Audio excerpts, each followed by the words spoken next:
Alors j'ai trouvé mon sac parfait pour la photo. J'ai longtemps utilisé pas vraiment de sac dédié à la photo et je jetais un peu tout mon matériel directement dans mon sac de randonnée. Ce qui n'était pas très pratique et pas très sécurisé non plus pour mon matériel. J'ai mis quand même longtemps à me pencher sur un sac qui me plaisait. J'ai vraiment attendu de trouver un truc qui me correspondait et je l'ai trouvé il y a à peu près 1 an et demi, 2 ans. Et donc, je l'ai beaucoup utilisé et je vais pouvoir faire un petit retour sur ce sac. Donc, le sac que j'ai acheté, c'est le Love Pro Whistler 450 AW. 450 pour un 45 litres. Et il y a une version 350 AW qui est 35 litres.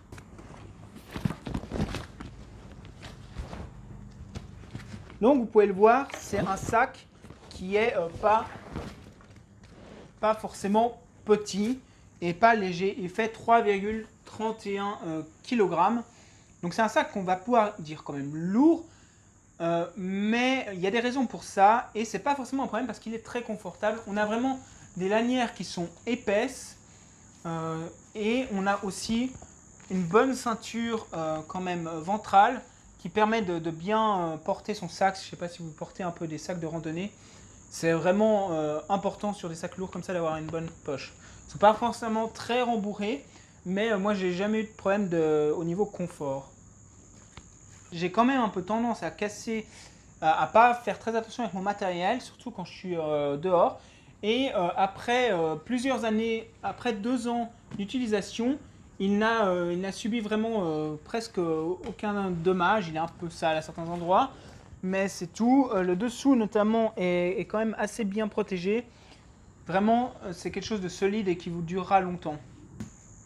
C'est quand même un matériel un peu plastifié, assez solide et qui est vraiment fait pour aller en extérieur. C'est vraiment un sac de photo nature.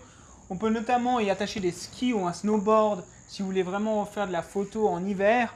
Moi, je ne l'ai encore jamais utilisé comme ça. Mais les attaches extérieures sont notamment très utiles pour attacher par exemple des tentes ou des bâtons de randonnée ou ce genre de choses. Je l'ai souvent posé dans de la neige directement à même le sol et j'ai jamais eu d'humidité à l'intérieur. Et en plus, il est fourni avec une couverture anti-pluie que j'ai jamais vraiment utilisé parce que il n'a jamais vraiment pris la pluie comme ça. C'est déjà assez résistant à l'eau, juste comme il est comme ça. Je vais vous le montrer, mais pourquoi il est lourd aussi, c'est parce qu'il est très résistant et qu'il a à l'intérieur, là, on a donc un compartiment photo de ce côté et un compartiment au-dessus pour mettre d'autres objets et un compartiment frontal. Et ce qui est vraiment utile, c'est que le compartiment photo, on peut le sortir, ce compartiment, et il est assez résistant. C'est assez résistant pour permettre, par exemple, en chute à ski, de protéger votre matériel, théoriquement. Donc, c'est une des raisons pour lesquelles il n'est pas forcément très léger. 45 litres, c'est assez gros, mais c'est vraiment parfait pour moi. Je peux mettre tout ce que je veux dedans. Je vais vous montrer un peu en capacité. Et il est juste correct pour prendre l'avion en bagage à main. La seule chose à faire attention, c'est que si dans le compartiment frontal qui est mou, un peu extensible du coup, on peut arriver à le bomber un peu trop et là on passe plus dans ce qui est demandé en soute. Mais sinon, j'ai à chaque fois pris l'avion et j'ai jamais eu aucun problème pour le mettre en soute. Après, la difficulté avec les bagages en soute, c'est que suivant les compagnies, c'est pas une taille la taille qui est le problème, mais c'est le poids. Et avec du matériel photo, on est tout de suite à 7-8 kg au-dessus du poids réglementaire. Heureusement, je me suis jamais fait contrôler de ce côté-là. Pourquoi j'utilise cet appareil photo? J'utilise pour toute sortie photo d'une journée ou même de 2 jours, c'est-à-dire pour faire un bivouac. J'ai possibilité dans ce sac de mettre mon matériel photo, tout mon matériel photo, ainsi que de mettre la nourriture pour une nuit, de l'eau pour 2 jours, des vêtements, un matelas de sol. Le sac de couchage, généralement, je le mets à l'extérieur, la tente à l'extérieur et le trépied sur un autre extérieur. Donc ça fait quand même un sac bien rempli, mais pour 2 jours, ça va bien et surtout que je prends beaucoup de matériel photo. Donc je vais vous montrer un peu le compartiment matériel photo qu'on ouvre là. Donc là, on a la poche quand on l'ouvre, et là, on a quel compartiment on peut mettre nos cartes SD, une petite pochette, on pourrait mettre je sais pas, une carte topographique comme ça. Là, on a une deuxième protection qui, elle, protège par exemple de la pluie si vous l'ouvrez sous temps de pluie ou du sable. Donc on peut fermer, hop, voilà. Et là, donc, le compartiment photo. On peut y mettre vraiment beaucoup de choses. Là, généralement, j'ai mon CD, là j'ai le 1100D parce que le CD est sur le trépied en train de me filmer. Mais là, généralement, je mets le 1100D avec le 150-600. J'ai le Tokina. Là, j'ai un autre objectif qui est généralement le 24-70 litres. Je peux mettre le drone, le Mavic Air avec sa télécommande, ses batteries, le porte-filtre qui est quand même assez gros, 4 filtres et j'ai encore un peu de place où je pourrais rentrer des batteries supplémentaires. Il est donné avec de nombreuses poches qui permettent de découper ça. Si vous n'avez pas un très gros objectif comme ça, vous pouvez le couper vraiment en plusieurs compartiments plus petits. Il y a vraiment de nombreuses possibilités à ce niveau-là. Moi, c'est généralement comme ça que je l'utilise. Donc, comme vous voyez, toute cette partie-là peut être sortie. Et ça m'arrive de prendre cette partie-là et de la mettre dans mon gros sac de randonnée. Quand je fais une randonnée de 3-4 jours, je mettrai ça dedans et comme ça, j'aurai tout mon compartiment, et comme ça, dans mon gros sac de randonnée, j'ai tout ce qui est photo aussi bien rangé. C'est pour ça que je cherchais quelque chose qui était aussi détachable.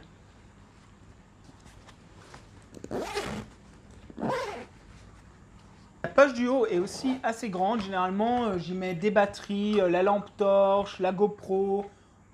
J'y mets plein de choses. Il y a aussi donc la couverture pour la pluie qui se trouve là-haut.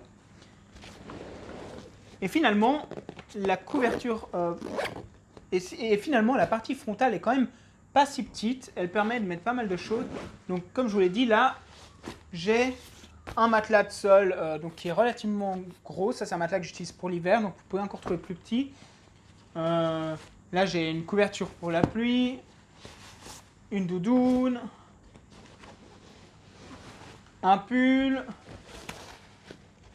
une veste et une lingette. Donc, il y a vraiment beaucoup de place pour. Donc, il y a quand même vraiment beaucoup de place pour mettre pas mal de choses. Plus une petite poche ici si vous voulez mettre vos clés ou autre.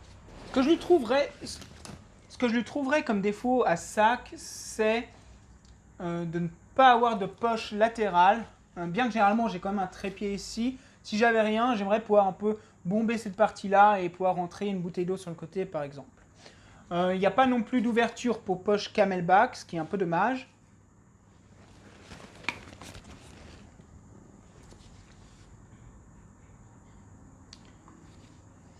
Et la dernière chose qui me gêne un peu, c'est la poche ventrale donc, qui est vasée. Donc on peut l'ouvrir assez grandement vers le bas et vers le haut. Et plus on va vers le bas, plus on perd un peu de place.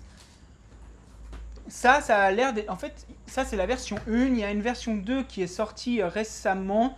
Et la poche ventrale ne s'ouvre pas de cette manière, mais s'ouvre de la même manière que la poche de l'appareil photo. Donc comme ça, en ouvrant vraiment le tout.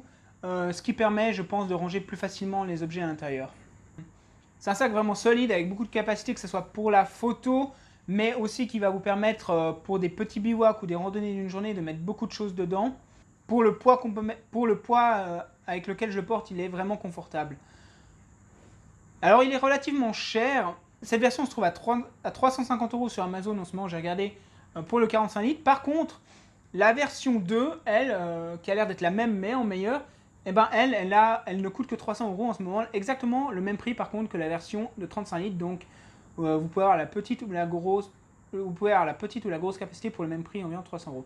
Donc ça reste un coût, mais c'est le seul sac photo que j'utilise et que je vais utiliser encore pendant plusieurs années. Je suis sûr de ne pas changer. Il a l'air de bien tenir le temps. Et donc, par rapport à certaines personnes qui ont plusieurs sacs pour différentes utilisations, moi j'ai décidé de prendre un sac assez cher mais qui me permettait de tout faire. Donc voilà, j'espère que. Donc voilà la présentation de ce sac que j'utilise depuis maintenant des années. Je vous le conseille vivement si vous cherchez un sac pour la photo de nature. Ciao!